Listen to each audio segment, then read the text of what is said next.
Mascarello.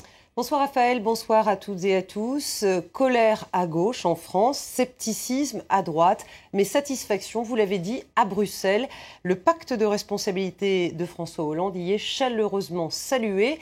La Commission se félicite de voir enfin la France suivre ses recommandations. Les mesures considérées devraient, selon nous, renforcer la compétitivité des entreprises françaises et avoir des effets bénéfiques sur la croissance et l'emploi dans ce pays. Il en va de même pour nous, pour les mesures de simplification qui ont été listées et évoquées hier. Même satisfaction à Berlin, le ministre allemand des Affaires étrangères, un social-démocrate, salue les mesures courageuses, je cite, annoncées à Paris. Et pendant que la France passe à une nouvelle politique économique, une politique de l'offre, autrement dit à la baisse des coûts de production, eh bien l'Allemagne aussi change de braquet, même si c'est moins spectaculaire. La consommation intérieure repart, c'est même elle qui a tiré la croissance l'an dernier. Salima Belhadj. Croissance timide, mais une croissance tout de même de 0,4%. L'Allemagne limite donc la casse due à la crise de la zone euro et notamment avec une politique basée sur la consommation. C'est grâce au peuple allemand en quelque sorte que l'économie du pays a progressé. Les ménages ont dépensé davantage en 2013, plus 2,5%. Et pour motiver cette consommation, la mise en place d'une hausse des salaires et un chômage bas. Clairement, la croissance est générée par la consommation. La consommation a massivement contribué à l'augmentation du PIB. D'autres facteurs, comme l'investissement, ont bridé la croissance. Donc, clairement, la consommation est la réelle raison de nos bons résultats. Les exportations allemandes, piliers de l'économie du pays, sont moins importantes dans ce calcul de la croissance. Plus 0,6% en 2013 contre 3,2% en 2012. De quoi alimenter la polémique. Il est souvent reproché à l'Allemagne ses excédents commerciaux qui devraient atteindre cette année la somme record de 200 milliards d'euros. Les prévisions sur l'économie mondiale sont bien meilleures que ce qui était attendu et c'est très bien pour les actions allemandes qui s'attendent à de bons résultats.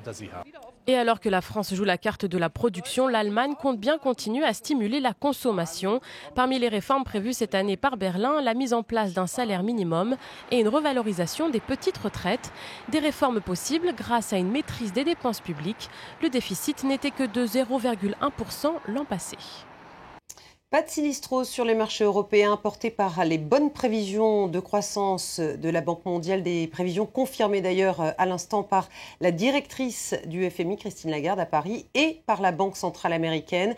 Regardez les chiffres. Paris bat même un record et passe au-dessus des 4300 points après une hausse de 1,35%. Francfort plus 2,03%, record battu aussi puisque le DAX s'envole au-dessus des 9700 points.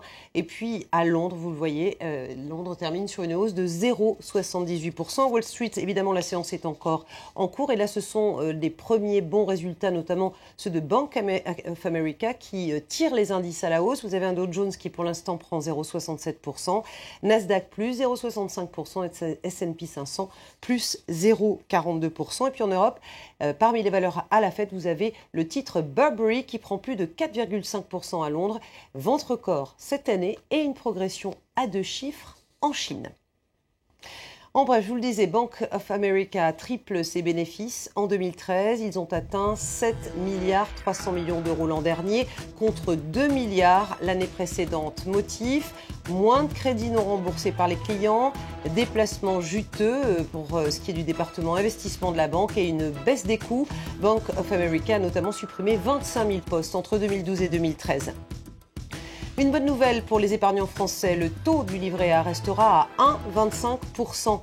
Ce produit très populaire dans l'Hexagone est normalement indexé sur l'inflation. Or, elle était faible, de l'ordre de 0,7% l'an dernier. Du coup, la Banque de France préconisait de ramener le taux du livret à 1%. Le gouvernement a donc fait un geste très clair en direction des classes moyennes et populaires. L'État français va encaisser un peu plus de 453 millions d'euros, produits de la vente de 1% des actions Airbus Group qui étaient encore donc qui sont aux mains du gouvernement français. La France veut se mettre au même niveau que l'Allemagne. Elle ramène donc ses parts à 11% du capital. Au passage, elle fait quelques provisions qui viendront peut-être financer les réformes annoncées hier par François Hollande. Enfin, Kanye West n'a pas un profil de médaille, il n'en veut pas. Le rappeur américain a déposé plainte contre les fabricants d'une nouvelle monnaie virtuelle concurrente du Bitcoin. Cette monnaie, baptisée Kanye West, est frappée d'un dessin qui ressemble fortement à l'artiste. Mais en prime, il a d'énormes lunettes de soleil. On ne sait pas ce qu'il y a le plus déplu au rappeur, mais voilà, il porte plainte, c'est officiel. Fin de ce journal de l'économie. Vous retrouvez tout de suite Raphaël Kahn. Merci Myriam. On passe tout de suite au journal des sports avec Ketevan Vergest.